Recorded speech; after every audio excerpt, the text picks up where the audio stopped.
Hello guys, this is Krishna, and first of all, thank you so much for introducing this Youth Global Fellowship program, which benefits many students and people all over this country and all over the world probably, with this initiative who are looking for a way to compensate some of their passion, some of their hobbies, some of the fun in their life amidst all the busy routines. So this is my video resume. Hope you find it nice and hope you find it appealing, and I look forward to you getting in touch with me for a further process for this Youth Global Fellowship application. So, as far as introduction goes, my name is Krishna. Hi, and I am a final year mechanical engineering student from Vellore Institute of Technology, which is situated in Vellore, that is the southernmost district in Tamil Nadu, in the southern part of India. So I am a resident of Bhopal, so I am basically a Tambram, but I'm kind of North Indian come South Indian because I've been living in Bhopal for the past 20 years. Keeping the irrelevant points aside, I wanted to just share that my hobby, my passion is to create things, learn about new things, and be inquisitive, be curious about technologies, be curious about developments, develop concepts into products, develop new ideas into products, and I love them come alive. So that's about me. Now, why do I deserve this fellowship? That's a very significant question, which because most of us who are applying for this program would claim that they really do deserve this fellowship. As far as my views goes on why I particularly deserve this fellowship program is more because I have been a learner, and I believe I believe in educating and getting educated. So one of the main things of my 4 years of undergraduation has been a focus on the underdeveloped population of the country and the world per se. So even my projects, if you take a look at my projects, what I've been doing over the past 4 years, and give you an example, I've been developing an affordable low-cost power wheelchair for physically handicapped people so that they can commute easily like the normal ones do, even on rough terrains. So that was developed in the innovation center of my college in my junior year. Another one which I'm developing these days is shoes which would aid the gait of Parkinson's patients. That initiative, we have been lucky enough, I and my teammates on this project, that we have got recognition from some of the best institutes in this world, including the Massachusetts General Hospital and the Consortium of Affordable Medical Technologies, which is a project at the Global Center for Health at the Mass General. So we participated in a competition held at MIT Media Lab in Boston, and we won. We came second, and as a part of that, we have now been guided by the company known as Design That Matters on this initiative, and I look forward to launching it soon so that people who are suffering from Parkinson's get aid through that. So my main point in talking about all this is that this fellowship, when I go for this fellowship, it actually helps me to learn about the scenario out there in other communities all around the world, in other societies, because I'm a person who loves traveling, who loves enjoying, who loves making new friends, and one of my main projects which I've been concentrating on is to bring out a new education or coaching system scenario in India, which I've been doing for the past 6 months. I've been laying foundation for that. So what I believe is, for example, you take a kid of 6 years old and you ask him to learn aerodynamics straight away, but he'll run away from that because that is not something that interests him. But what I'm trying to do is trying to catch his attention, and for example, the kid may like pigeons, the kid may like Pokemon, the kid may like Beyblade cartoons. So what I'm trying to say here is I'm planning to prepare a lesson plan. I've already done one, so I'm planning to prepare a lesson plan which will derive the concepts of aerodynamics, for example, from pigeon's flight, from a Beyblade's rotation, so that he can learn about centrifugal forces and other stuff from the concepts, from the things which he likes the most, which he loves to watch, which he loves to play. So what this helps in is that the kid is not reluctant and does not run away from learning the concepts, and he does not really understand what he's learning, but he learns aerodynamics, he learns the physics behind the centrifugal force and how the Beyblade rotates, how a thing rotates, how a top rotates.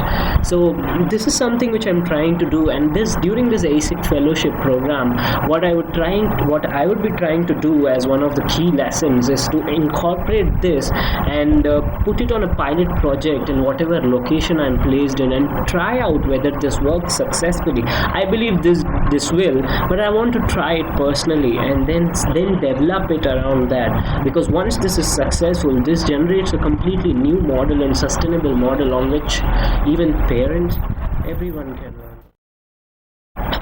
Coming over to the third question, which is very important from my point of view, is what is my passion and how does this fellowship help me in connecting the dots for me?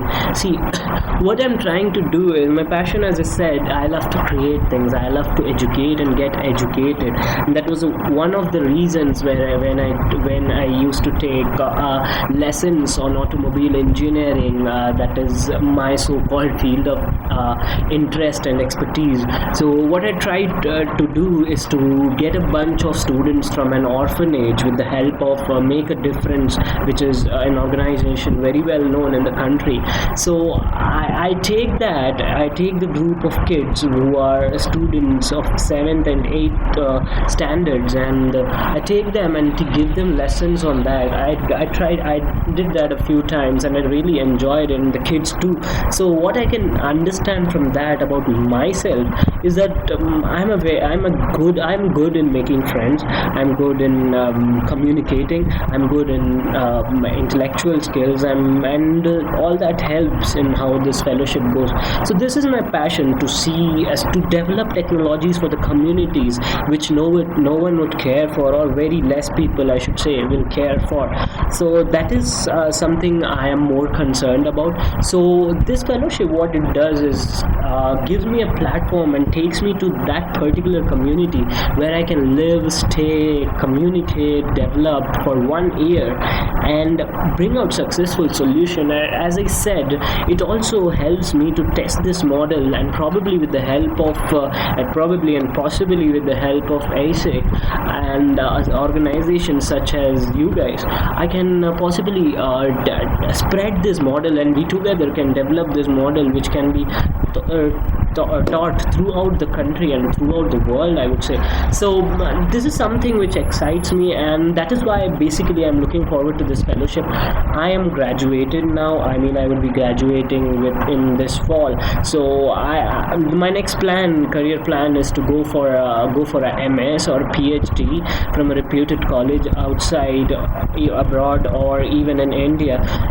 The time will only tell, and I've got a few admits too, to be honest, from Imperial College of London, Purdue, and the National University of Singapore. To name the cream of the universities I got into. But my plan is not to join them immediately, and I would defer it. And so for this 1 year, AIESEC will provide me the exact opportunity and the precise opportunity and the environment where I can develop myself, help a community develop, help AIESEC develop, and be a part of it, not only through this fellowship program, but be a part of the AIESEC community in establishing AIESEC, giving a whole new dimension into it, because I believe that I would bring both the technical and the management point of view, going by the experience I have had in the Society of Automotive Engineers for the past 3 years in my college, a collegiate club. It was SAE, where I was the general secretary. So all these things help me a lot, and my passion is to travel. I love traveling, and I use engineering as my the feeding thing to travel. I would like to share an example that there have been two instances when, first of them being in my sophomore year, that is my second year, when I traveled to Italy as part of the Formula SE team of my university. So what I did was I applied my engineering skills to build a race car, open cockpit race car, and we raced it there on the Riccardo Pelletti circuit at Verano. So that gave me an opportunity to go to a country, visit places, visit two of the eight wonders of the world, that is the Colosseum and the Leaning Tower of Pisa, which I could probably have not got the opportunity if not for this Formula SE event. So this and the circle came around when I was selected to go to Uganda at the Mbarara University of Science and Technology to represent my college at a healthcare hackathon, where we select students from VIT University went there for an event by Massachusetts General Hospital and Harvard Medical School, where we prototype devices for the rural Ugandan people, and I developed a ambulance for the rural Uganda to solve the problem of the last 5 miles in there. So these are the few opportunities where I've got the main skill set, got my main skill set tested in conditions, in a competitive situation, in situation where I am out of my comfort zone, and I interacted with people, interacted with other guys, interacted with economies and cultures and languages which are different to what I am used to speaking. So that is one advantage, and I now believe that wherever I am posted in through this AIESEC Youth Global Fellowship Program, I would be able to cope with it, because I would like to share one light experience here. That I was there in Italy, I remember, and I being a vegetarian, I did not have the guts, or say my orthodox family culture did not allow me to eat meat. So I survived on cabbage leaves, which is dreadful, I would say. So I was a rabbit for 2 weeks or so. So that is one where I have learned to test myself and modify. So now I am open to things which are non-vegetarian also, because I know that to survive you need to get there, and there's no harm in doing that in my view, because it's just a reason we give to avoid things, and for me there's no such reason. So now as a person I'm open, I'm more comfortable at heart and mind, and more comfortable and open to opportunities, to places, to conditions, the living conditions, the surroundings. So all that gives me an edge over the other candidates. It gives me an edge that I'm multilingual, if you can say that, by meaning that I can speak Tamil, I can speak Hindi very well, I can speak English, and I can speak German. So, but these are not languages which I'm okay, but I'm very fluent in that. Apart from German, of course, where I'm only amateur or first level user, because I studied basic German in my college. So it gave me a certain input. I can very well understand, but I may not be too fluent to speak into. But regarding Hindi and Tamil and English, these are a first language for me, which I use daily in my daily life. So that's all about my passion and how this fellowship connects the dots for me, as Steve Jobs said. So that's it. So finally coming to the last question, the last question being how big is a chance to work abroad, to work outside the country, to work outside my community. See, I would say that apart from being an enthusiast traveler, an enthusiast who loves to see places, who loves to roam around alone in trains and buses and carts and in boats to see places, to discover places, I would say that this opportunity brings a sort of gives me an opportunity to groom myself, gives me an opportunity to interact with people, gives me an opportunity to go beyond borders, to go beyond language barriers, cultural barriers, to share emotions and knowledge, as I keep on saying, to get educated and to educate. So at the end of the day, my main motive as I go along is to, as I say, to create things, to create possibilities, to develop possibilities, and to explore the universe. So this is what I'm believing. I personally am a very ambitious and a very exciting chap to deal with, as you may come across while even seeing this video or during our interview phases. So thank you so much for this opportunity, and I hope to see you guys during the interview phases. And I hope you like my resume, and I hope you'll give me an opportunity to scribble through those notes of yours where I would have to give lectures, and I'm ready with my lesson plan. That's what I would say if you talk about how creative I would be in my classes in the long run, and while in the program. So thank you so much, and I look forward to see you soon. Thank you, and as I keep on saying, you are doing a brilliant job. Congratulations for whatever what about this fellowship program, and this has been spread very well, as I personally came through this through one of my friends who actually did his fellowship, not his fellowship, but AIESEC internship at Mauritius. So thank you so much, and I hope you get in touch with me.